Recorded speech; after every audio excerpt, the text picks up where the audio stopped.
Welcome to Quality Improvement 101. This e-learning module is designed to provide you with some basic knowledge of quality improvement. Luther Care's vision is to provide a safe and caring continuum of living for all. Our mission is to provide excellence in care, shelter, and support in a nurturing Christian environment for all entrusted to our care. In order to fulfill our vision and mission, and to do so with excellence, we must continually work to improve the quality of our services.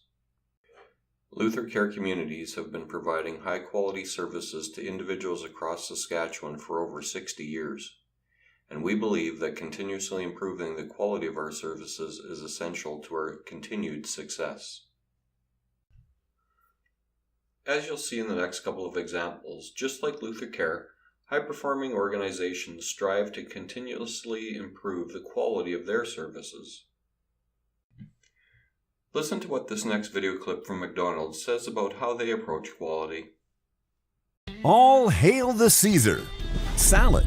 Made from the freshest vegetables from the freshest farms. They're rinsed and cleaned at our suppliers before being sent to our restaurants and then to your salad bowl. All our produce and all our food, from tomatoes and lettuce to onions and potatoes, are always fresh, and you'll feel it in every bite. At McDonald's, we're constantly striving to serve you better every day. Okay, I have to go. There's a Caesar waiting for me. Every day, a better day.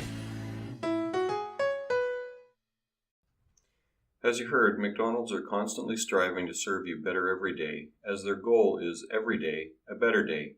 This requires improving their quality daily. Tim Hortons uses innovation, which is another term for quality improvement, as a means to meet its goal of delivering superior quality services to their customers. Listen carefully to these video clips as they communicate the importance of quality within their organization and the attention to detail that goes into the delivery of a superior quality product as basic as coffee.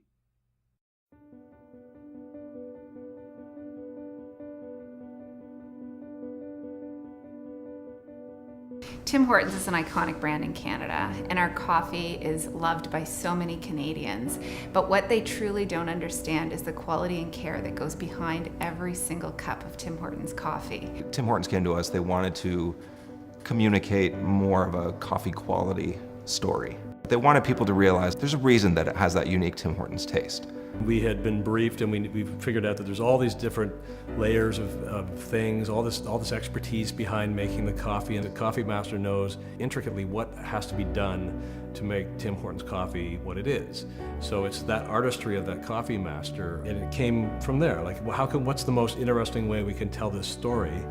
Why can't we tell the story with the coffee itself? We don't have the reveal until the very end of the spot so that we can tell the story and create the impact of how much goes into a quality cup of coffee. But then to wrap it up in the end, that actually what we're talking about is that thing that you drink every single day.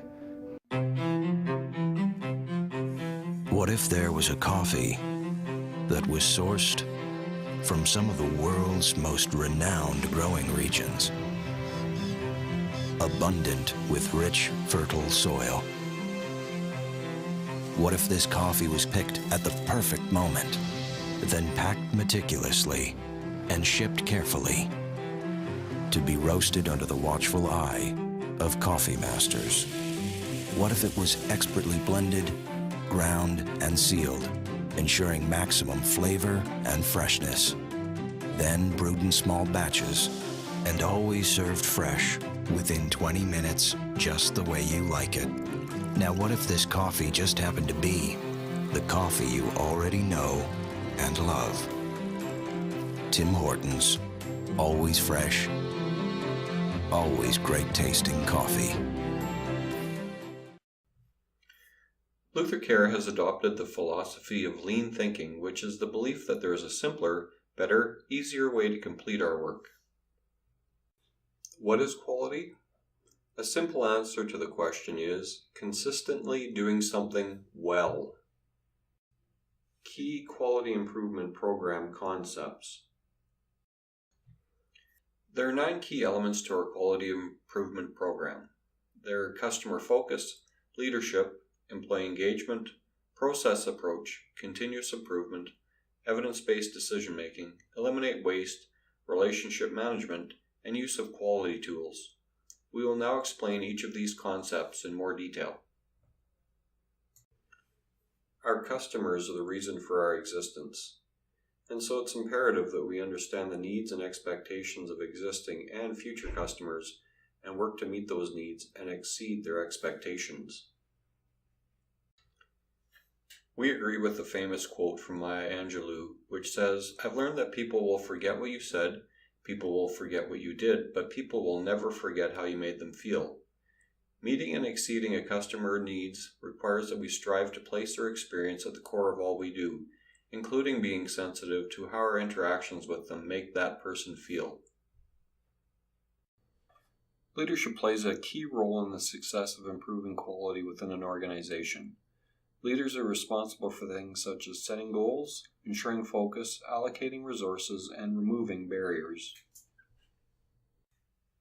Within the organization, employees are allowed and expected to seek out, identify, and correct quality problems. You are encouraged to bring forward problems and constraints so that open discussions about them can take place. The organization strives to ensure that people's abilities are used and valued and that learning and knowledge sharing are enabled. The organization uses a process approach to quality improvement.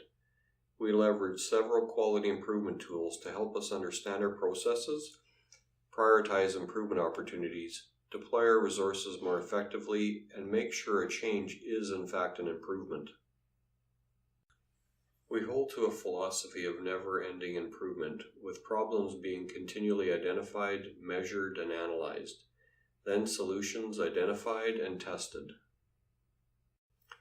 Access to accurate and reliable data for use in decision-making is very important, as data always tells a story and can help us assess how big a problem is and whether a change is in fact an improvement. A few methods we use to gather and analyze data which you may be involved with will be shared shortly. In quality improvement, waste is defined as anything that does not add value from the customer's perspective, and as a result, waste is something we are all to look for and seek to eliminate when it is found. To help us, quality improvement experts have identified an acronym they call downtime to make it easier for us to remember the 8 normal types of waste. This acronym will be described in the Basic Quality Tools section of this learning module. As an organization, we rely on many different vendors who impact on our ability to provide quality services at a value price. As a result, we establish a relationship with them to manage costs, optimize resources, and create value. We use quality improvement tools to solve problems, achieve specific goals, and monitor performance and reliability. We will review some of them so that when faced with a problem or you're trying to meet an improvement goal, you've been exposed to them and know they're available to help you succeed. There are many different tools used by organizations to improve quality. Here's a brief explanation of a few tools that we've used within our organization that you may see as you go about your day or if you become involved directly in a quality improvement project. The fishbone diagram is a tool used to identify the many possible causes of an issue and is helpful because it immediately sorts these ideas into useful categories. This example shows the ideas that were presented when a team tried to determine what may have caused a deadline to have been missed. Another tool used to determine the root cause of a problem is called the 5 whys. It is simply asking the question why over and over again until the root cause of the issue is identified. A check sheet is a simple and easily adaptable way of collecting data to determine how frequently something is occurring. The data gathered through the use of this tool is often used to focus where improvement efforts can bring the greatest benefit. As you can see in this example, they are using a check sheet to determine how often someone is interrupted by a telephone call, the reason they are called, and what day of week they are called on. This data will allow them to focus on how best to reduce telephone interruptions. Control charts are very popular for managing the performance of a process and are used to study how a process changes over time.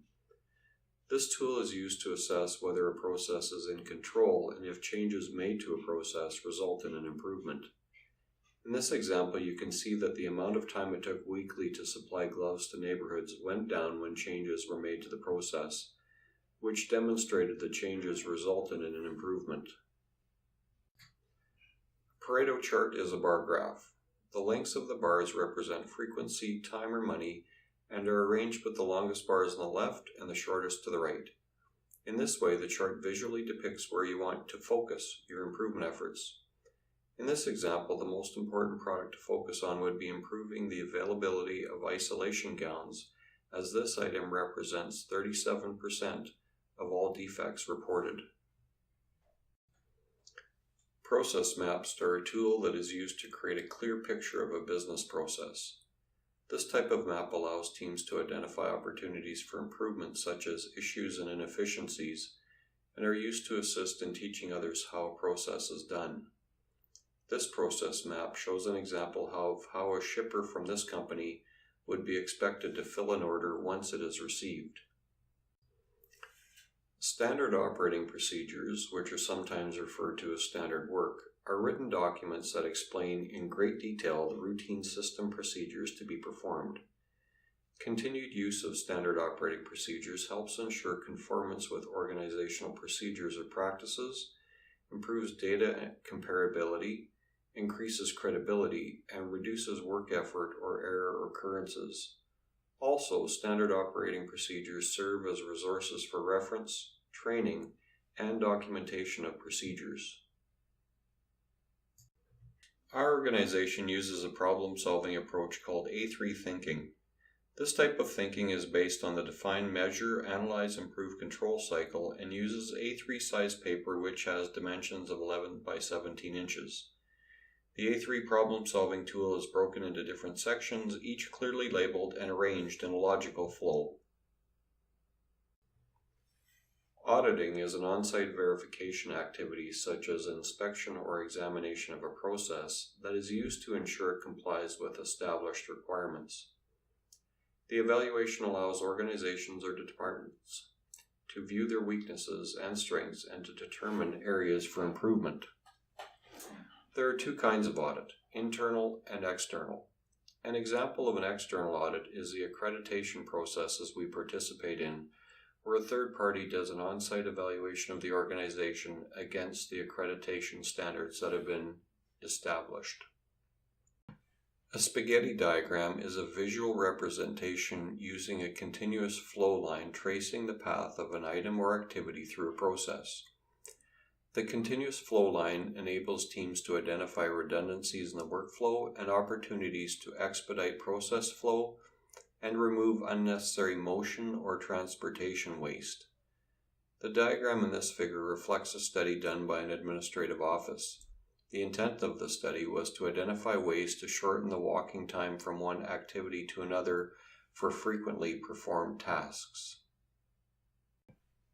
6S is a system designed to help build a quality work environment both physically and mentally, and is not a series of steps that are carried out at once, but rather a continuous improvement process. The 6S condition of a work area is critical to the morale of employees and the basis of customers' first impressions. The 6S philosophy applies in any work area, and the elements are simple to learn and important to implement. Sort is eliminating whatever is not needed. Straightening is organizing whatever remains. Shine is cleaning the work area. Standardizing is scheduling regular cleaning and maintenance of the area. And sustain is making 6S a way of life. And the final S is safety, which is identifying and removing hazards that are within an area. Benefits derived from using 6S include improved safety, higher equipment availability, lower defect rates, reduced costs, improved employee morale, better asset utilization, and an enhanced image to customers. Visual management makes abnormal conditions stand out and allow for immediate addressing of the problem. The visual workplace is a self-ordering, self-explaining, self-regulating, and self-improving work environment where what is supposed to happen does happen on time, every time, day or night, because of visual devices. In an effective visual workplace, this level of information can be seen and understood without coaching, supervision, or the need for an explanation, at best without speaking a word. Kanbans, color coding, scheduling boards for daily activities, easy-to-read labels on shelving, and lines on the floor to trace out locations are all examples of visual workplace ideas. Why does a vehicle have a dashboard including gauges to indicate low tire pressure, low oil pressure, engine temperature, or fuel level?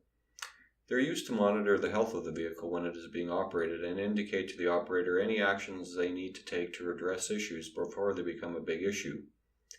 In the same way, any business needs to have a similar dashboard to monitor its health and signal where issues exist and need action to address before they become issues. Luther Care uses a visual workplace tool called a value stream map to identify the health of our organization. These maps include performance indicators, current performance rates, and a color indicator. Green means performance target is being met. Yellow means the target hasn't been met but a plan's in place to reach it. And red dot indicates that the target's not being met and a plan to meet the target is not yet in place at this time. Surveys are a tool used to learn what your customer has to say. As Bill Gates said, your most unhappy customers are your greatest source for learning. So surveys are one way to access this important information. Jack Welch, the leader of a high-performing organization, once said, "To be the best, you must learn from the best." We agree with this statement. When you are trying to improve something, don't reinvent the wheel. Someone has probably solved the problem you're working on. Find out who is doing great work and learn from them. Quality improvement experts have identified an acronym they call downtime to make it easier to remember the 8 normal types of wastes. Defects are situations where something is not done right the first time. This always results in increased work. Examples include a medication error which results in the need to add the work of a filing, an incident report, or a wrong meal is delivered resulting in another meal having to be prepared. Have you ever observed a report being produced that no one uses? Shelves stocked with more supplies than were required? Entered the same information more than once, or made food that was not needed? These are examples of overproduction waste where more was done than what was required. Waiting waste includes any time anyone has to wait for anything. An example is having to wait for a coworker so you can complete a task. Do you have talents or skills that are not used? Is there equipment in your work area that is not used? Do you only use the basic features of a software application? If you said yes to any of these questions, you've just identified waste related to non-utilized talent or things. Having to move something from one place to another is transportation waste. This type of waste even includes moving an email to individuals who don't need it because your email distribution list is not up to date. Another example would be a situation where an item is transported to a storage room only to be moved again to another storage room, then moved again to where the item is used. Inventory waste can require extra space and result in money being wasted because supplies are not used or expire, resulting in money being unavailable for value-added things. Searching for anything and doing unnecessary data entry or walking are all things you can try to reduce in order to eliminate motion waste. Finally, any tasks that can be combined or eliminated are examples of excessive processing waste because more work is being done than is required. Removing waste has been proven to result in safer, higher quality, lower cost, and more efficient service delivery organizations.